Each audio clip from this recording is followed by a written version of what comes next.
Кадыры жоқ кадрлар үкіметті жұмышын епте албаған министрлер дали іштеп жетат. Чықайып киінген Акрам Мадумаров чегараға қандай куратор болып жетат. Көзгө жаш алчудай олғын коштошу. Абылғазиевті узату менен коштолған салтанат эмнеге сынға қабылды. Эки шайлоону бир эле өткөрүп салсакпы? Депутаттар канча акча үнөмдөлөт деп экономдоо жолун таба албай убара. Кримтөбөл Батукаевти бошотуу иши. Атамбаев менен Индира Жолдубаеваны 15 жылга түрмөгө кесүү суралды. Казакстандын экс-президенти Назарбаевке коронавирус чукту. Абалы кандай экени айтылды.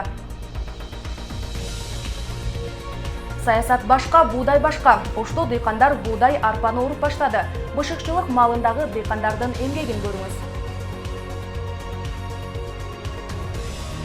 Эки жатка бөлгөн жарнамалык ролик. Козу грилдин рекламасы чын эле алагачууну пропагандалайбы? Элге эмнеге бул жарнак жакпай атат? Толугураак алдыдагы материалда.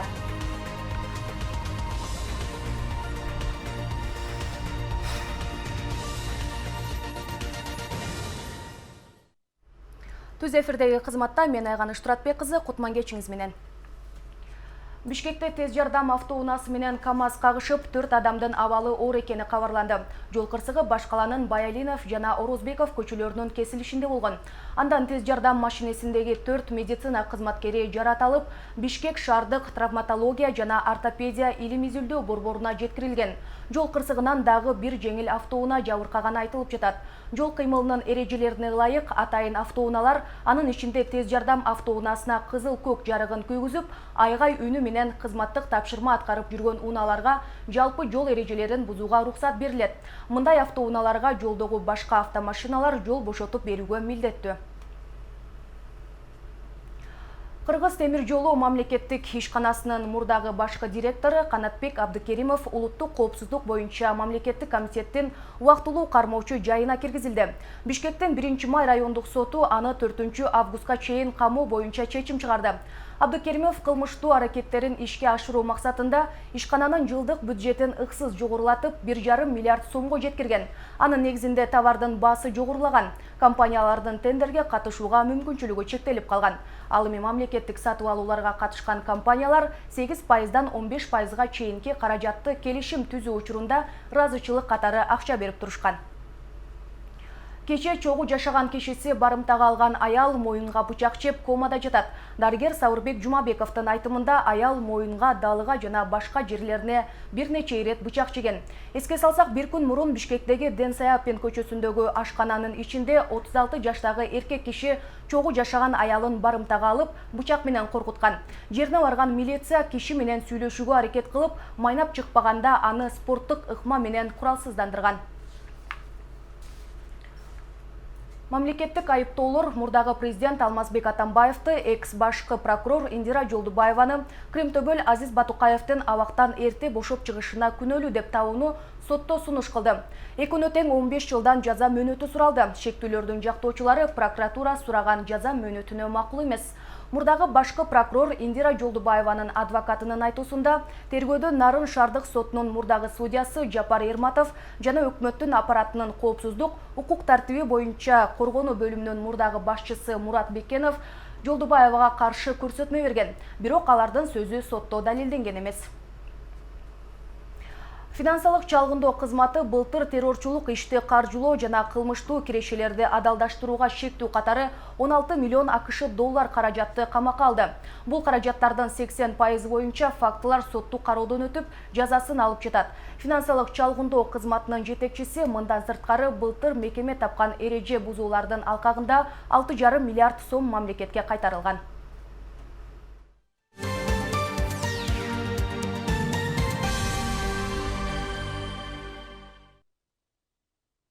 Башка кабарлардан депутат Жергалбек Турусбеков жергиликтүү кеңештердин шайлоосу парламенттик шайлоону бирге өткөрүү керектигин айтты. Борбордук шайлоо комиссиясынын төрайымы Нуржан Шайлдабекова жергиликтүү кеңештердин шайлоосун өткөрүү үчүн 56 миллион сом каралганын айтты. Бул боюнча азыр пандемияга байланыштуу урматтуу депутаттар, мен ойлойм, муну жогорку кеңештин шайлоосу менен бириктирсек туура болот деп, мен бул өзүмдүн сунушум. Себеби азыр бюджетти да кыскартууга бардык. Азыр Боршайкомдун жетекчиси Нуржан Карманбековна, сиз да айтсаңыз керек. Эгерде экөөнү кошсок канча бюджеттен акча үнөмдөлөт, ошону айтып койсоңуз. Анан урматтуу депутаттар, мыйзам дагы бар. Анда Нуржан Карманбековна, сиз айтып берсеңиз, так жазылган 5-беренеде.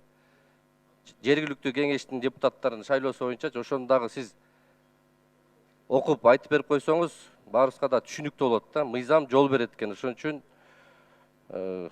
жогорку кеңештин шайлоосу менен шаардык кеңештин, жергиликтүү кеңештердин шайлоосун бириктирип койсок туура болот деп ойлойм да. Бүгүнкү кырдаал, абал ушундай болуп атат. Сиз айтып койсоңуз, Нуржан Карманбековна. Анан жогорку кеңештин жана жергиликтүү шайлоонун эгерде бирдикте өткөрсөк, албетте экономия болушу мүмкүн. Жанагы биз пайдаланбаган акчанын экономиясы. Бирок бул жерде мен ойлойм дагы маанилүү башка дагы себептер каралыш керек. Маанилүү башка дагы ошо шайлоо процессинин жактары каралыш керек, эске алыныш керек. Жогорку кеңештин депутаты Наталья Никитенко коммерциялык эмес уюмдар жөнүндө мыйзам долбоорун саясий буйрутманын негизинде кабыл алынып жаткан документ деп атады. Депутат айым бул өзгөртүүгө биринчи окууда да каршы чыккан. Азыр өз позициямды тактап койгум келди деди. Бүгүнкү күндө отчеттуулук жөнүндө суроолор ансыз да ар кайсы органдарга ачык айкын берип келе жаткан өкмөттүк эмес уюмдарга эмес, насыялык, гранттык каражаттарды эң көп колдонгон ачык айкын эмес мамлекеттин өзүнө коюлуш керек. Реалдуу ушундай суроого жооп берген ордуна жөн эле алак тыгылган кошумча бюрократиялык тоскоолдуктарды жаратуу аракети көрүлүп жатат. Бул мыйзам долбоору кабыл алынбашы керек деп эсептейм. Социалдык тармактарда өкмөттүн өкүлдөрү санитардык норманы сактабагандыгы үчүн катуу сынга алынды. Алардын ичинде экс-премьер-министр Мухамбеткалый Абылгазиев жана кечээ эле анын ордуна шайланган Кубатбек Боронов дагы бар. Алар ыйгарым укукту өткөрүп берүү салтанатында бет кап кийбей, санитардык норманын негизинде аралыкты сакташкан эмес. Өкмөттүн расмий баракчасына болуп өткөн иш-чаранын видеосу, сүрөттөрү жарыяланды. Анда парламенттик фракциялардын лидерлери катышкандыгы белгилүү болду. Ошондой эле алар аралыкты сактабай, көбүнүн беткабы жок экени байкалат. Бул сүрөт видеолор соц тармагында катуу сынга алынып, колдонуучулар бөлүшүп, ар кандай сын пикирлерди айтышууда.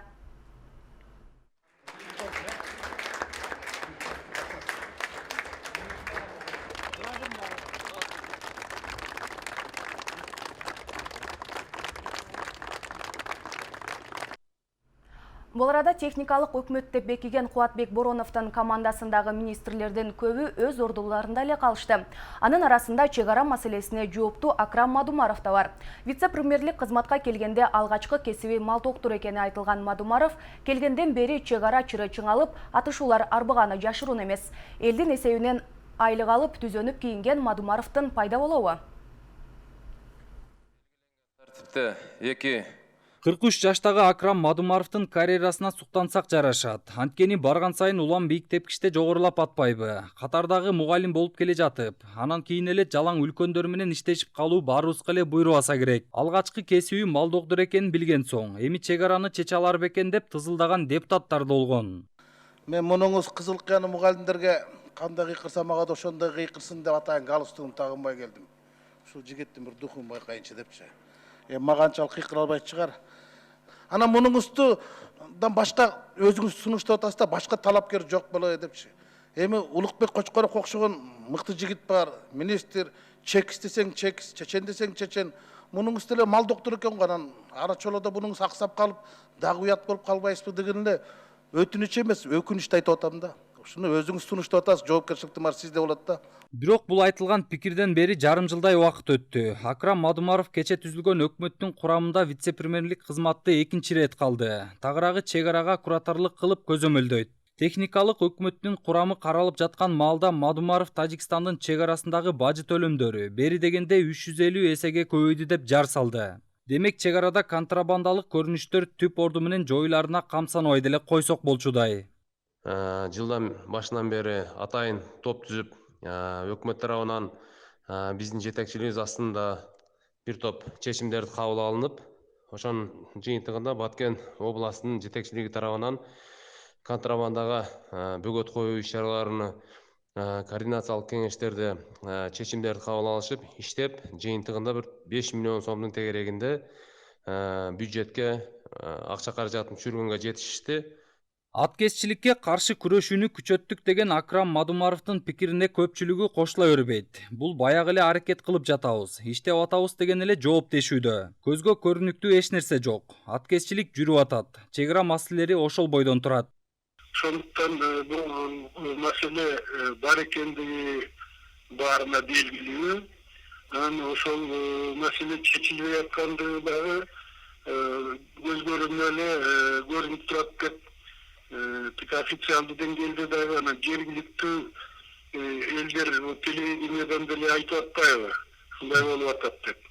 Сондықтан бул өтө орчундуу көйгөй экендигине шек жок деп ойлошубуз керек. Анткен менен кыргыз бийлигинде карьера жасаганга үлгүрүп, ошондон тарта элдир-селдир келе жаткан кадрлар бар экенин таң калбай деле койсок болот. Бирок дал ушул өлкөгө чеп болуп турган чек араны башкарган кадр алыс болуп жатат деген пикир бар. Анын далили соңку конфликттерден болушу, эки элдин чабышын атасак болот.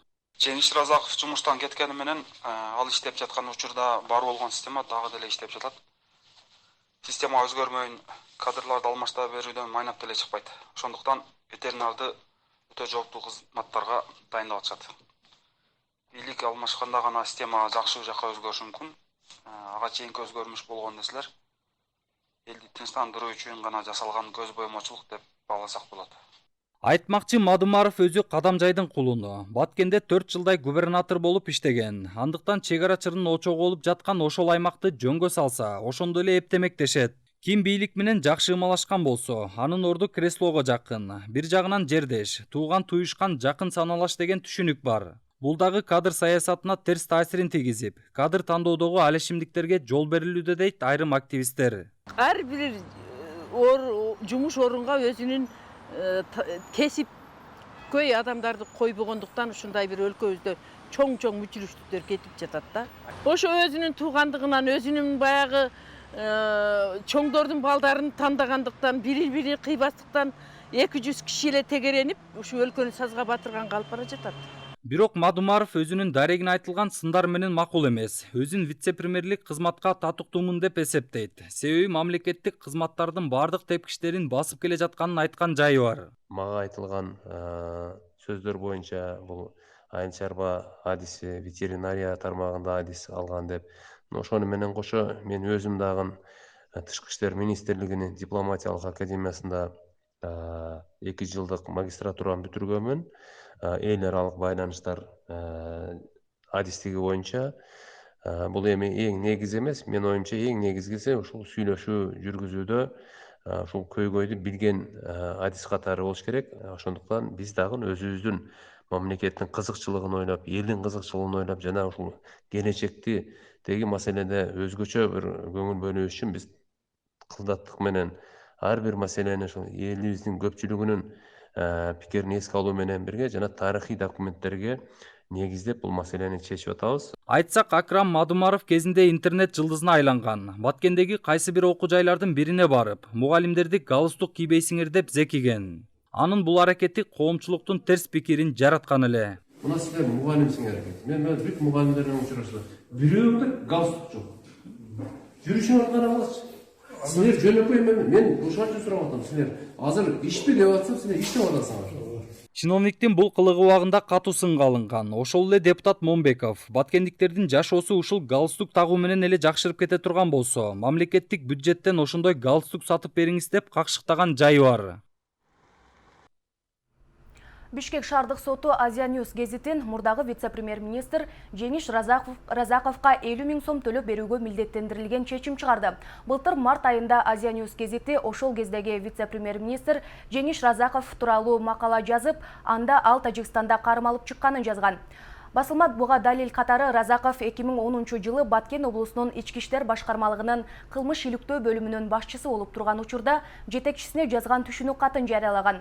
Гезиттин редактору Асланбек Сартбаев түшүнүк кат гезиттин ишенимдүү булактарынан алынганын кабарлаган. Ал ошондой эле макала бүтүм иретинде эмес, суроо иретинде жазылганын жана ага Разаков жооп берип койсо гана маселе түшүнүктүү болмогун айткан.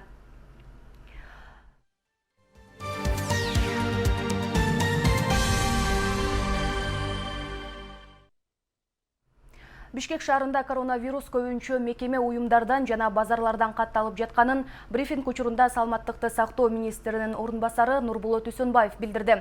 Коронавирус уюшулган коллективдерде аныкталып жатат. Жабык бөлмөнүн ичинде тыгыз байланышып, иштеп жатып оору жуктургандар тууралуу айтылууда. Ошондой эле базар жана соода борборлорунан илдет аныкталууда. Үйүнө жатып алып консультация алып дарылангандар болууда. Ушунун айынан ооруканага кечигип барып калгандар бар.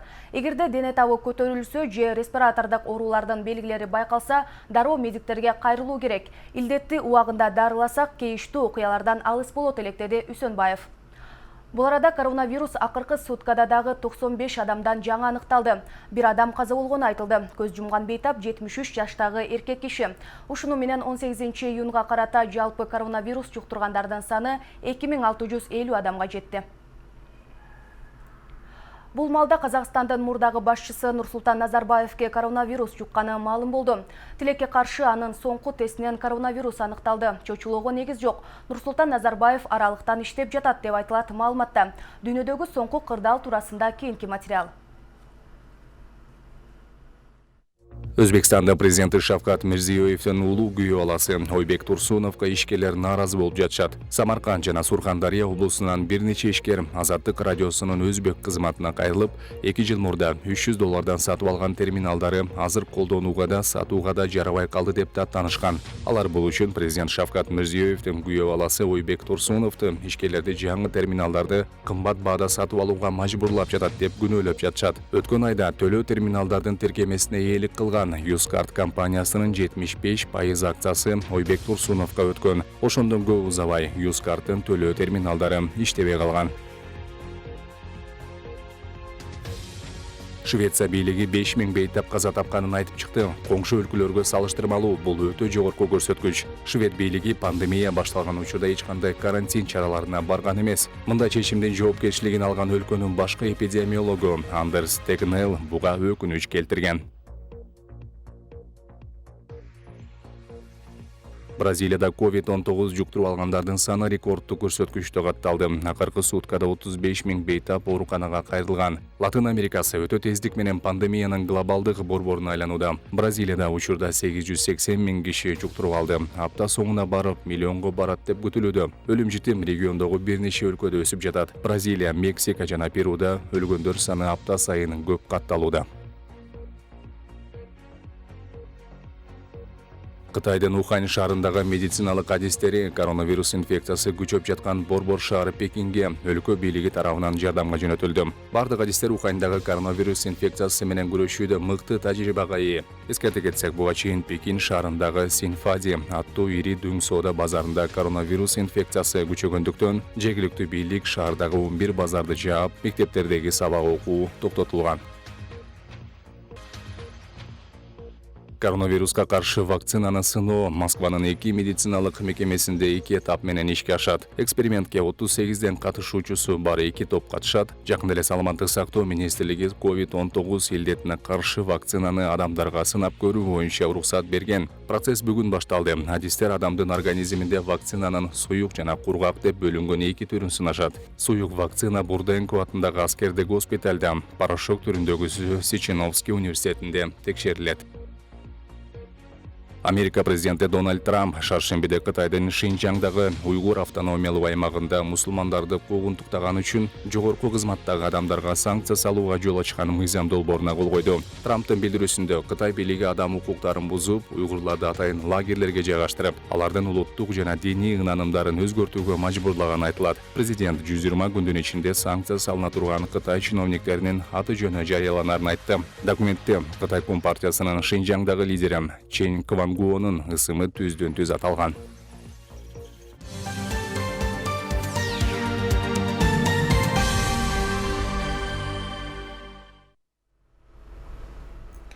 Ош облусунда буудай жана арпа ору башталды. Бүгүн Кара Суу районунда караштуу Савай айыл өкмөтүнө дыйкандар түшүм жыйнап жатат. 60 гектар аянтка эгилген буудайга тийиштүү техникалар тартылып, 34 киши талады.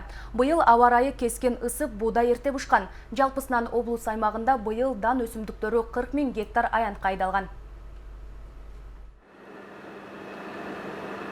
Таширов атындагы Үрөнчүлүк айыл чарба кооперативи Кара Суу районуна караштуу Савай айыл өкмөтүндө 150 гектар аянтка кылкандуу дан эгиндерин эккен. Эгин талаасында буудай, арпа, сафлор жана жүгөрү бар. Бүгүн буудай ору башталды. Буйруса быйылкы түшүмдү былтыркыга салыштырмалуу жакшы болот деген ниеттебиз. Мына бүгүн Кудай буйруп күздүк арпанын элита ардак сортун оруну баштадык. Түшүм жаман эмес. Буйруса былтыркыга караганда дагы 5-6 центнерден жогору түшүм алабыз деген ниетте турабыз.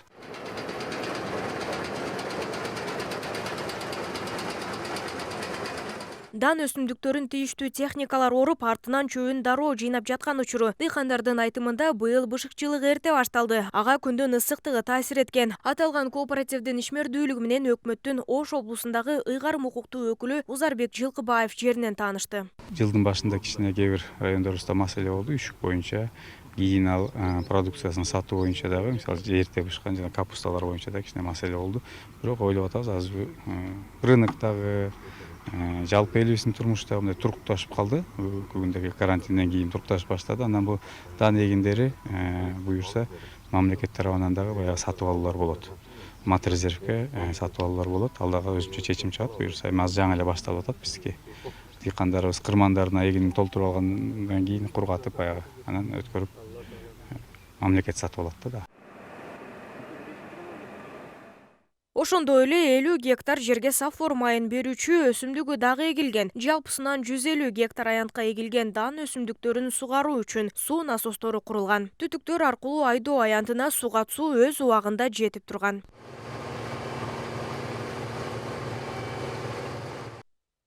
Өткөн жылы Таширов атындагы айыл чарба өрөнчүлүк кооперативи 46 центнер дан өсүмдүгүн жыйнаган. Быйыл дыйкандар 50 центнерге жакын түшүм алууну божомолдоп жатышат. Дан өсүмдүктөрүн жыйнап бүткөн соң май берүүчү өсүмдүктөрдү оруу планга коюлган. Жалпысынан биздин кооперативде 50ге чамалуу техникабыз бар. Буйруса бардыгы акыркы үлгүдөгү техникалар болуп эсептелет. Германия жана башка Польша үлгүсүндөгү чыгарылган комбайндарыбыз бар, трактор техникаларыбыз бар, жанагы майдалоочу, айдоочу, мала салуучу шаймандарыбыз дагы акыркы үлгүдөгү шаймандар болуп эсептелет. Кырдаалга байланыштуу быйыл дан өсүмдүктөрүн көбүрөөк айдоо өкмөт тарабынан демилгеленген. Ош облусу боюнча быйыл өткөн жылга салыштырмалуу дан өсүмдүктөрү 2000 гектарга көп айдалып, жалпы 40 000 гектар жерге эгилген. Анын 21 гектары буудай, 20 000 гектары арпа.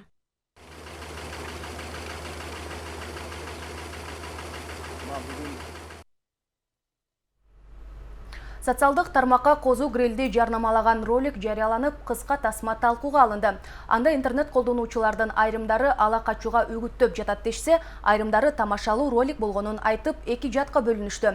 Видео актер Азамат Исмаилов жана компания тарабынан социалдык тармакка жүктөлүп, кызуу талкууга алынгандан кийин өчүрүлгөн.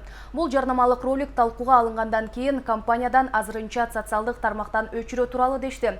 Роликтин сценарийин мен жазгам. Анда ала качууга үгүттөө жана башка жоруктарды жасоого чакырык ташталган эмес. Бизде илгертен бери эле ала качуу болуп келген. Жакшы жер болсо кыздарын калтырып кеткен учурлар деле болгонда. Ролик сарказм менен тартылган деп айтылууда роликти даярдагандар. Интернет айдыңына желдей тарап жаткан роликте жигит жаңы эле таанышкан кызын ала качып кетет. Атасы уулунун бул кылганы туура эмес экенин айтып, болор иш болду деп болочоктогу кудаларын көндүрүүгө аракет кыларын билдирет. Эми соңунда табиаттын бир кубулушу туурасында айта кетелик. 21 июнь жекшемби күнү кыргызстандыктар күндүн шакек сымал тутулуусунун жарым-жартылай фазасын көрө алат. Ал фазада күндүн диски жарым-жартылай жабылып турат. Бишкектин жашоочулары үчүн активдүү фаза 2 саат 49 мүнөткө созулган. Күнгө байкоо жүргүзүү үчүн эң жакшы жерлер Кытайдын түштүгүндө, Индиянын түндүгүндө, Пакистандын түштүгүндө, ошондой эле айрым араб жана Африка өлкөлөрүндө экендиги кошумчаланды. Астрономдор тутулууну фильтр менен байкоону эскертип өттү. Мына ушундай кабарлар менен жыйынтыктап туралык. Интернеттеги Нур каналынын бардык видео маалыматтарын окуп көрүп туруңуз. Даректерди сиз азыр экрандан көрүп жатасыз. Амандыкта учурашалы.